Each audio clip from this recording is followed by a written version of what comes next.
Do you have any questions that you'd like to,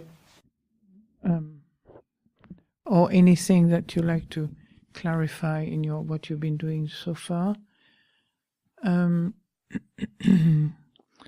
those, the rest of you can just listen as mindfully as you can. Just continue the formal practice in the same way. So it's not just kind of letting all your strengths go, right? Yes, if you speak quite loud, please. It's a technical question about the walking meditation. When you taught us in the room. Do you have any? When you were teaching us in the room about the walking meditation, Yeah. you were saying to count between 15 and 25 and then go back. When we do the body scan or body sweeping, do we also count at the same time? Oh, good, you got this question, my goodness. I didn't ask you to count your step for 1 hour. I say you just count the length of your path is 25, 10, 15, 25 steps. You're done 1, 2, 3, 4 for an hour. Are you okay? Gosh, I knew they were. It's good to ask questions, isn't it? So it's just like, do you understand now? It's the length of your path will be 10, 15, 20, 25 steps. And then after that, you just walk with whatever mind state you have, whatever mind, yeah? And the same with the sweeping this morning, huh? What do you mean about what could be similar with the sweeping? What could be this? No, I was actually counting and sweeping, and I was like, wow, that's really tough. Wow, I'm glad I trust my intuition. Yeah, no, you can just relax now from now on. You can just keep it simple, just breathe through the air, enjoy the green of the grass, the sound of the birds, and the airplane from Luton Airport. Okay, that clear? Yeah. When you're either meditating or any time during the day, if you're hearing voices, I feel like sometimes it's almost like I've sort of heard it and I'm repeating it again. I don't know if that's... You've heard it before? I've heard something and then I feel like I'm repeating it. Does that make sense? It's as if I've said, say for instance, how are you? It's almost like I missed it, but I'm saying it again. Is that... Don't worry. I mean, the mind has got lots of stuff going on, Just don't believe any voices. That's the best way, Any voices, just send them metta. Hello, may you be well, That's the way I deal with my voices when they kind of, That's the only thing that works for me. Not just voices, but sometimes you have visions or things, with meditation has a lot of, is a creative space, So just sending metta. I just send metta to everything I see and hear, and usually nothing bothers me. It's like anicca dukkha anatta. It's just, Don't put any attention. Don't put any energy into these things. Just continue anicca dukkha anatta. This is just a practice, simple practice right now. For whatever you experience, whatever you feel, whatever you hear, whatever you see, just keep looking at it as it is. Don't get into, what is this? Shall I talk to them? You will repeat yourself. You can become obsessive. You can become anything. The mind, don't pay attention to the way the mind manifests, except for really realizing, an ongoing realization that things are really anicca. So, yeah, somebody with their hand, yeah. Is it better to have one object of meditation, or is it okay to have more than one? Sometimes at the same time. Usually I have 3, sometimes 4, and if I try to remove one of them, then it it's better when they're all there. You see what I mean? Right. What kind of meditation? Give me an example of the 4 meditation objects you have. There's the breath, and then there's the movement of my abdomen. Mm-hmm. There's well, it's tinnitus. I don't know if it's the same thing as the sound of silence, but it's tinnitus mostly in my left ear, Mm-hmm. but also in my right ear. It does help if I because it is a continuous, present Mm-hmm. sound. Not a very nice sound, but it's there. Mm-hmm. Got used to. I won't call this meditation object personally. They're just what's happening in the present moment. Do you understand? Meditation objects usually refers to you take one object, like the breath, and you use this as a breath. And then you would, through this, you just hear what's happening in the present moment. That's all that meditation can, how a meditation can help you. It's almost like tying you down into the present moment. You understand? So the breath is always here and now. Okay, and then you can just be with that meditation object. Just keep things simple, and then within that, by using this meditation object, then you're also aware of other things happening in the present moment, like tinnitus or sound of silence, and then you're aware as I'm with my breath, I'm aware also of the movement of the body as it breathes in and out, So I wouldn't call it necessarily a meditation object. A meditation object is something you use specifically. It's like in the forefront, you could say, of the object that you're going to be observing as helping to be resting in the present moment. That's usually how it's used. And the other thing that you are describing, it's more like when I'm with the present moment, then I'm aware of different things. It doesn't have to be called meditation object. It's just the things that appear in your mind as you are present. So again, meditation object is something that helps you to be present. And for example, with the breath, if you have the breath as a meditation object, at first you can make it very kind of forward, like really the main thing you're observing, okay? At the expense of the rest of your experiences. You just use the breath. That's it. Okay? So that's called anapanasati. Then after a while, once your mind is really settled down, it goes into the background a little bit. It's just behind, it's just like right here to help you, to remind you that, you've gone off somewhere else, and then you come back to your meditation object. But you don't have to have this at the forefront of your attention all the time. Yes, so forefront in front of you, and then it goes a little bit in the background. So instead of being with just one object, like focusing on this, you suddenly from the object here, that keeps me in the present moment, doesn't it? And then I'll open the mind. You see, I open the mind, but I still see the microphone. But then my vision is broadened. So that's why you can feel the movement of your belly, the sound of the tinnitus, whatever the 3 or 4 things you mentioned. Is that clear? Helps you? Yes. Good. Yeah. I was wondering if you've had any specific meditation instructions for dealing with tension in the solar plexus.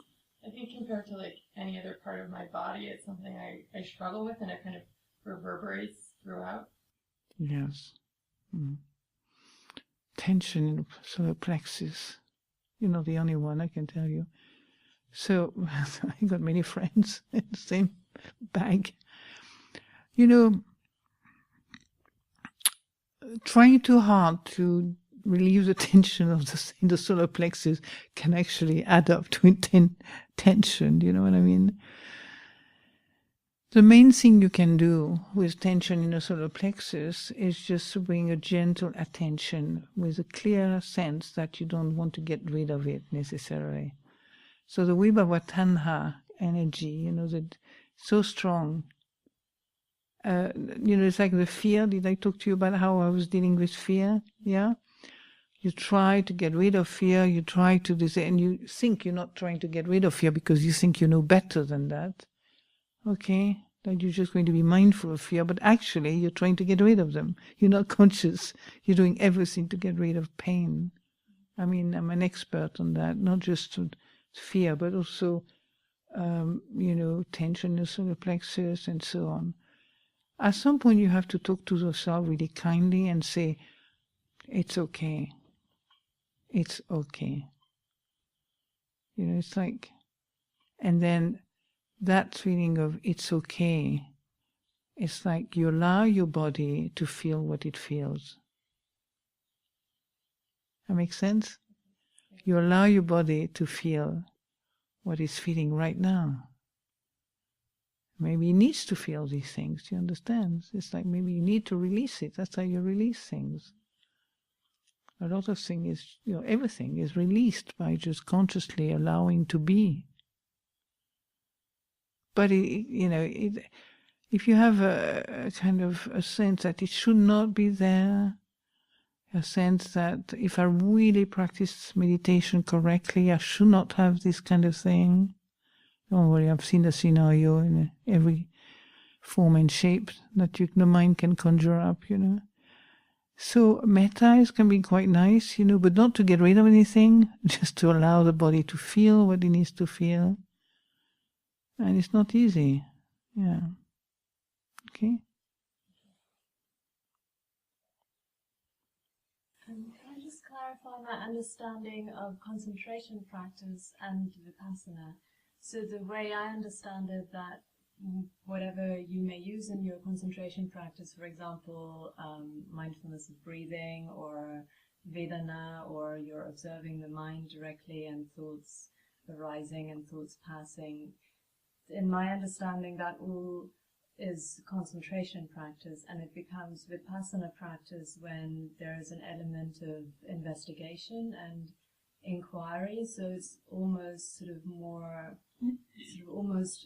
of a contemplation where you look at things much more closely and you try and see them fully, and you look sort of behind them for a sort of deeper understanding of them. Do you want to redefine vipassana and concentration, or? No. I'm just trying to see whether this is, whether my understanding is right. Well, concentration usually, concentration normally is really focusing on one object. It could be your whole body. One object. That's what we use as concentration. You focus on, you go like this, you zoom in. Okay? Vipassana, you zoom out. Okay? It's like a camera, in and out. What people don't understand very often, I've noticed, and I haven't spoken about that yet, but your question in a way bring it to mind. Not many people seem to have a clear understanding of what is concentration and what is mindfulness, even though in the meditation practice we need to have those factors of energy, concentration, and mindfulness are present. Okay, they can be present in a concentration practice or in a vipassana practice, right? But very often people think of concentration, of mindfulness as a form of concentration. They're not really mindful. They're concentrating the mind. It's like the mind is it might not be one object. It's like a mass of objects, Actually, mindfulness is like, that's my understanding. You don't have to believe anything I say.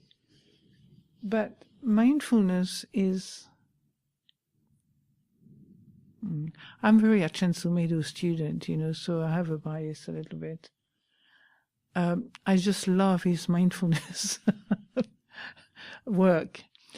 It's like if I ask you, in fact, a Zen teacher says the same from way back, 7 centuries ago. If I ask you now, you know where your foot is, don't you? So you're mindful of your foot right now. And you know what you are thinking, maybe. Right? You're not concentrating particularly, are you? But you focus suddenly, oh, she's asked me what my thoughts are. So you can turn your attention to it, and you say, yes, I know what I'm thinking. Yeah, maybe I don't know what I'm thinking. And now, I don't know, maybe if I make a noise, you can hear it, can you? You don't even have to know where it is. You don't even have to look at it, do you? You know where it is because I'm in front of you. But if I did this, you know, if I did this, where is the bell? You know where the sound comes from, don't you? No? It's not from a truck or a car, it's from something else. You know, you can recognize, your mind can recognize the sound and knows. That's an aspect of mindfulness. So would you say then mindfulness is the same as vipassana? Don't worry about vipassana. Forget about vipassana. Vipassana is just a word. Do you know, it's like vipassana and concentration are not separate from the other. Do you understand? It's not two things. You need both. All right? Vipassana has become a huge word in the Western world because, you know, some of my friends like Jack Cornfield, Joseph Goldstein, and Sharon Salzberg came back from Asia and started a movement called Vipassana. Do you understand? But Vipassana is just a name that people have given to meditation. But in the Buddhist teaching, you have, for example, the 4 foundations of mindfulness, okay? It's not called Vipassana particularly, but it's the same thing. You call it mindfulness, you know. So Ajahn Chah would say, for example, people, you know, people asking such a question, similar question to yours, he would say, when you investigate mind and body, it's like lifting up a log. Just one person lifting the log, it's quite a heavy log. But when you have 2, it's easier.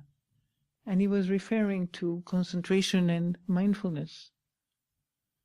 So vipassana, don't make it too much of it. You know, that you don't find the vipassana word very much into the suttas, by the way.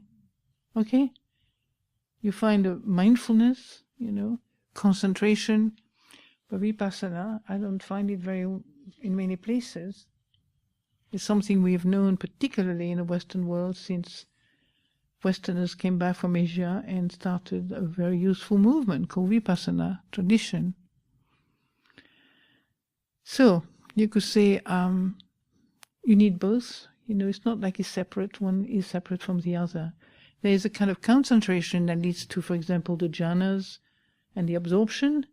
And there's a concentration that's linked together with mindfulness and effort and energy. There's mindfulness, effort, and energy for concentration, mindfulness, effort, and energy for vipassana. Okay, and vipassana means, I'm not that bothered myself, vipassana means to see deeply. And you will see that the Buddha would say that when we have insight practice, you know, that's vipassana, isn't it? Insight practice is being able to see the 3 characteristics, mainly, okay, and the Four Noble Truths. Right. But vipassana, it's just like people have used this word to kind of define it against concentration. You know, but the Burmese are even more clever. They called it a vipassana jhana. Ha ha ha. You read this book, don't you? Vipassana jhana. They solved the problem for the Westerners, you know, so enough. Let's call it Vipassana jhana and so be it, you know. Okay? Maybe we can have a chance to talk more about it.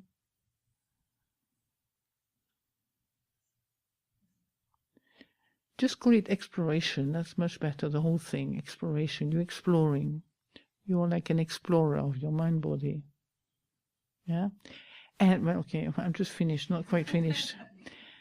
And Vipassana, people sometimes get mistaken and misled by the fact that very often Vipassana points to the insight. Do you understand? So it's not like a movement. It's not like a style of meditation. It's a moment where you have a breakthrough.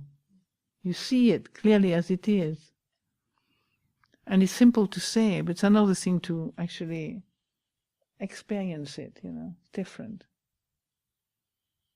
Do you understand? When you've seen a thought maybe for 3 years and you struggle with it, And suddenly there's one moment, you look at it, it's still real for you. This thought really bothers you. Makes your mind move, makes your body unwell, makes your emotions not feeling very happy. Just a thought, and it has that kind of power. And then at some point you see it as Dhamma. Oh, it's just a thought. That's just a thought. Free, I'm free with that thought at last. That's a Vipassana practice. Do you understand? I've seen it. I'm always amazed, there's insight, how they work. It's amazing. Simple things, Because for a long, long time we don't see things, and then suddenly you see it in perspective. You see, oh.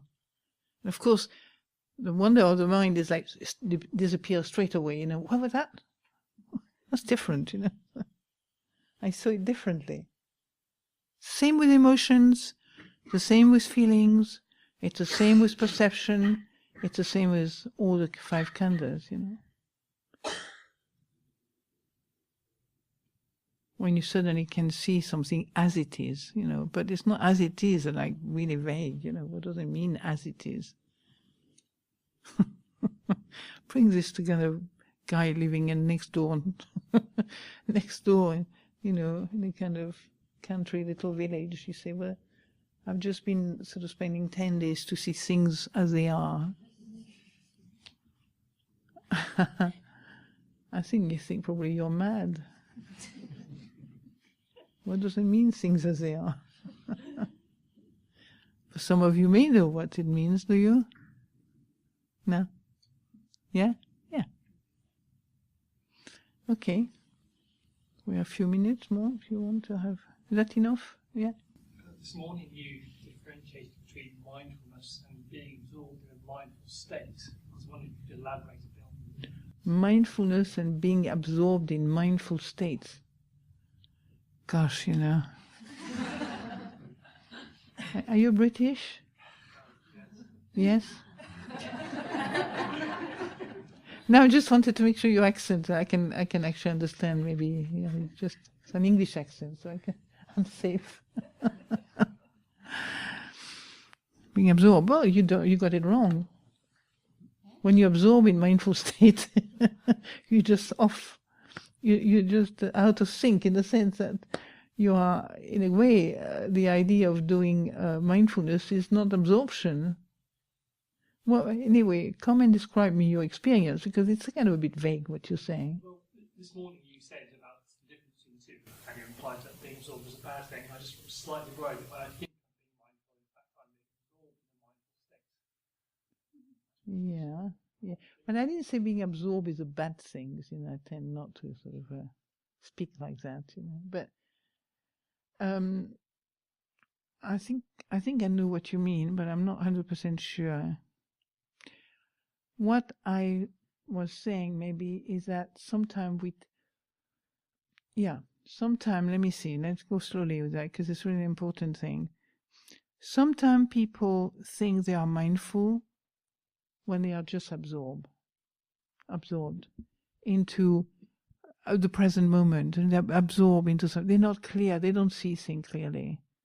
They're just in a bubble, and they call it mindfulness. It's not absorption into concentration necessarily, but it's like you're just half asleep a little bit, and you think you're mindful. Some people can do that. Many of us at some point gone through that. So how is it when it happens to you? What do you feel?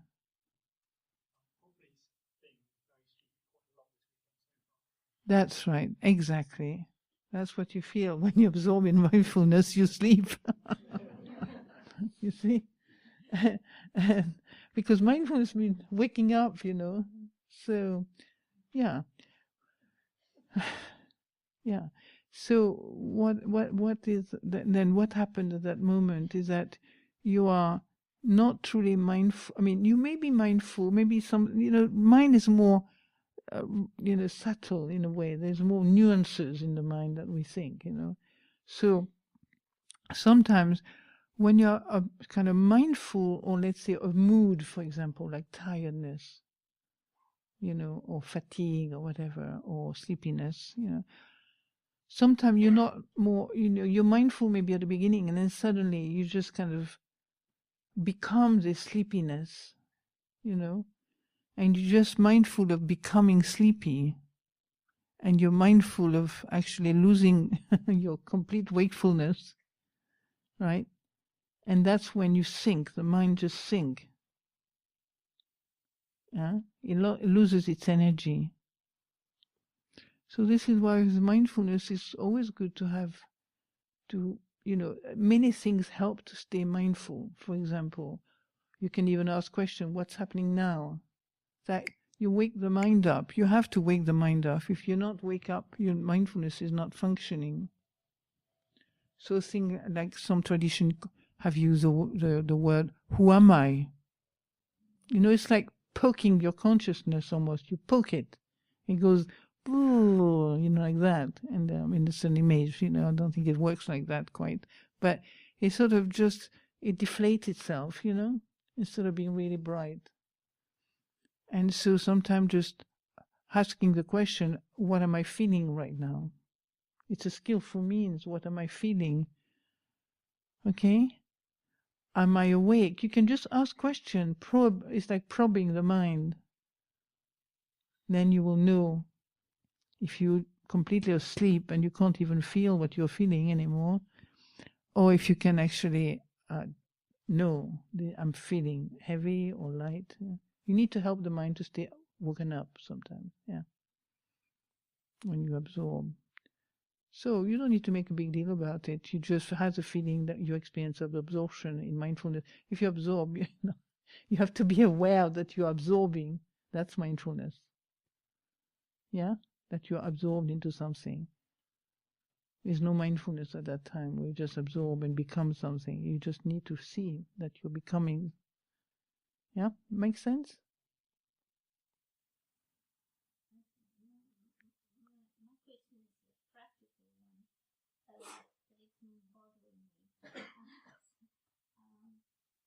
Got a nice hat. Yeah.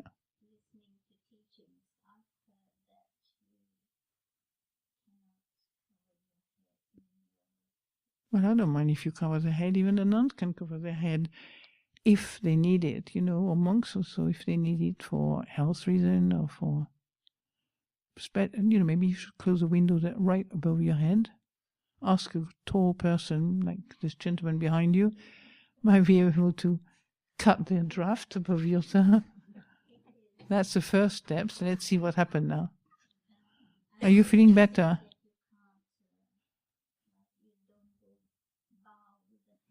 Yes, except you're sick. There's a lot of exception in the Vinaya for sick people or mad. If you're sick, no, I'm not, really real. If they are sick or if they are mad, there's a lot of exception for them. So I don't think you're mad, but you might be just your head is a little bit sensitive to the,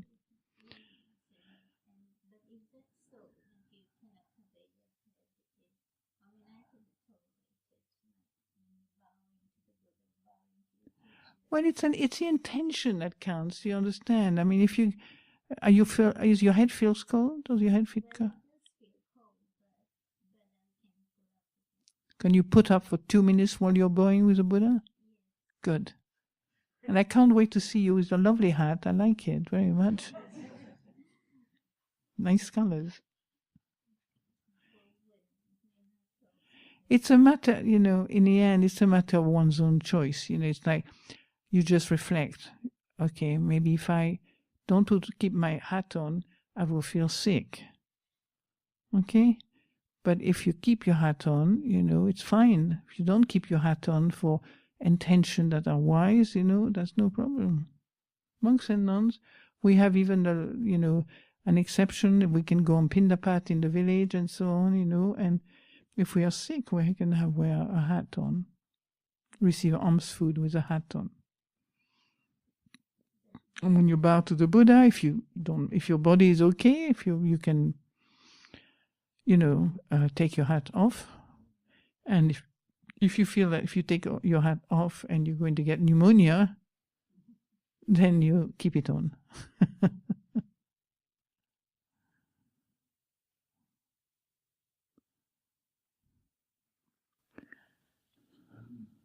You said the other day, walking, have fun with your mind. So who's having fun? So have fun with your mind. It's just funness. There's nobody having fun. It's just funness coursing through you. How about that? You would like to have somebody having fun, eh? Yeah, but who's having fun? I say it's just funness. Do you understand? Who is having pleasure? It's just pleasure. The pleasure feeling. It's just a feeling that's pleasant. And then fun is more like, for me, what I was trying to express is just to be a little playful with life, you know? To be a bit like, have fun in the sense of not being, you know, careless, or it's more, keep it light, you know? Keep things light. You know, people walk on the grass, you know, you look at them, they, you know, I have to shake. I say, hey, you're just walking.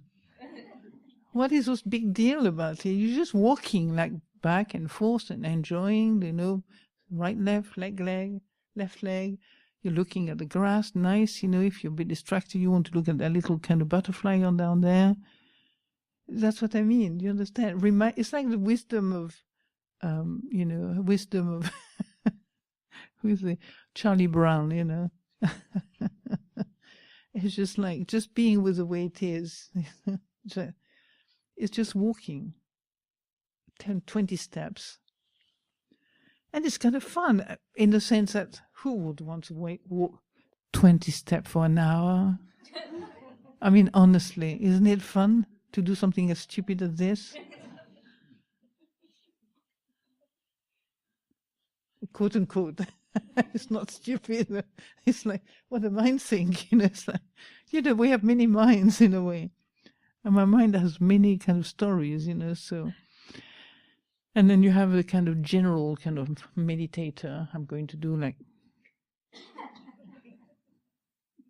them going back and forth as if they were on a military camp, you know, ready to go to war. They don't have a gun, but you can feel it's ready there. It's like, if that step is not right,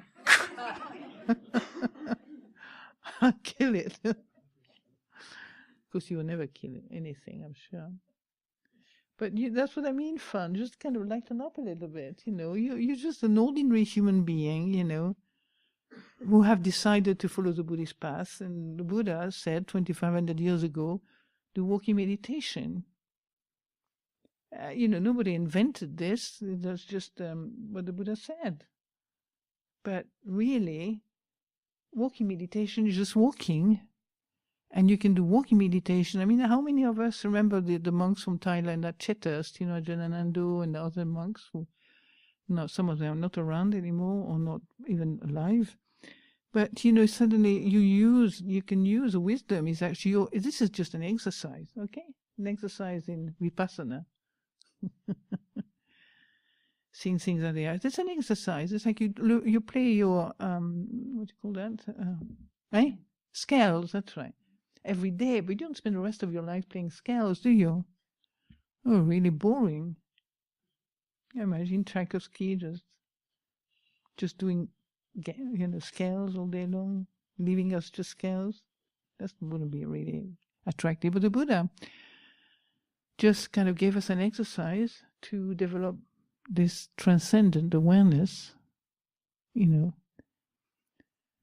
So simple exercise is best for the mind that's going up to, see things as they are from a transcendent level, in a way.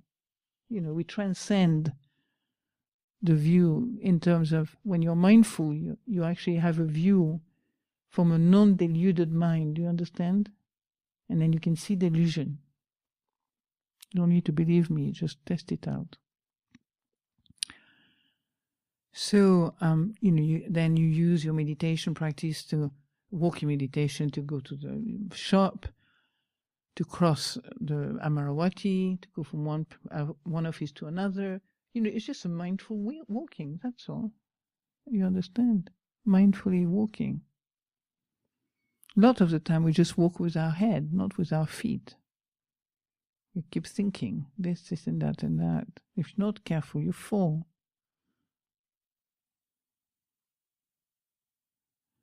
So, makes sense?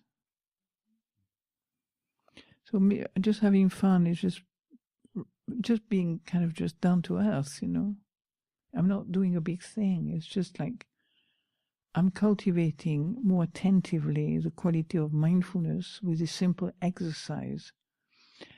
This is why, for me, it's very important to talk about training.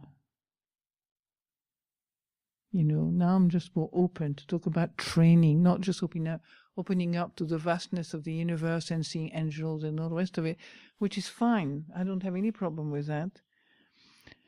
More the mystical aspect, is a training.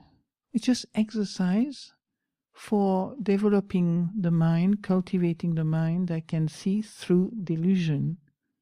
A training to develop the mind that can see clearly. Mind, heart. Mind is like everything, people say, what is mind? The mind, if you really want to know what is mind, is whatever you experience in the now is the mind.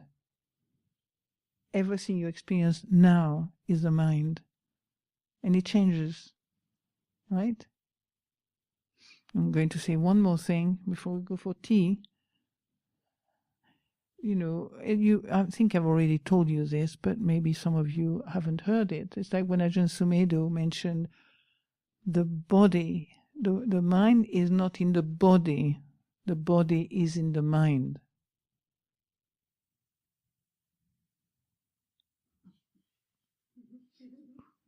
What? What's that? What effect? Can somebody share what it does to them?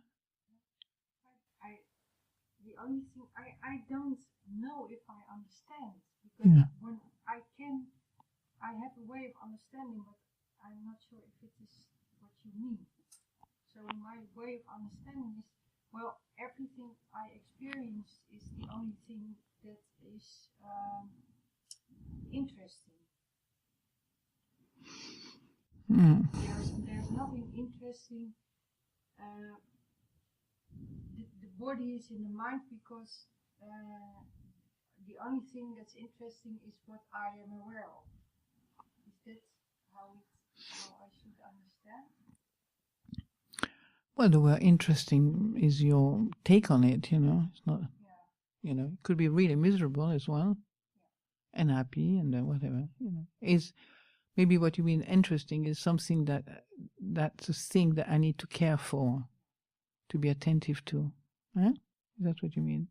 Anybody else want to share? Whether when I said that, quoting Ajahn Sundara, how did that leave you? Hey? Yeah. And how did that leave you? A lot of my life, I lived it in my head. That's right. The entire life just in the head. So, did that change anything when you heard it? Maybe it made me think actually there's times when it's much more expansive. That's right. That's right. Being aware of the body. That's right. Just the head and then you feel. That's right. Yeah, does expand enormously the awareness of the mind. Huh?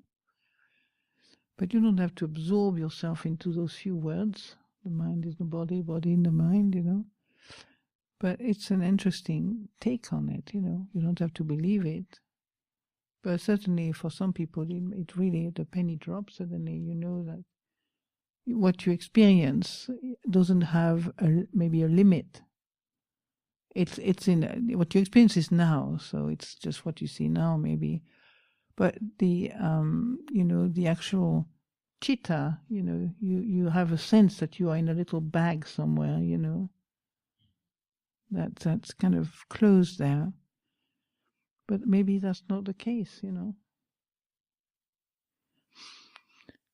And in the, you know, Ajahn Sundara, I remember, used to make the novices, you know, one year he made the novices when he had a new kind of reception room, which is now our nuns' common room. It was really a big thing, with a new carpet and everything. And then he had the novices, the female novices, he would have them look at the sky for an hour or two, you know, just eyes open, sky gazing. It's like Dzogchen, you know, in the Tibetan tradition. So, why, you know, trying to get a sense that where is the mind? Just the sense door, looking, the computer here, registering. You can't really find the mind, can you? Can you? Can you find the mind? If you find one, let me know. Well, the experience of now is what you can see as a mind. Do you know what I mean? But I'm not trying to play tricks on you or to make you think that I know more than you do. You know, it's not that. But it's just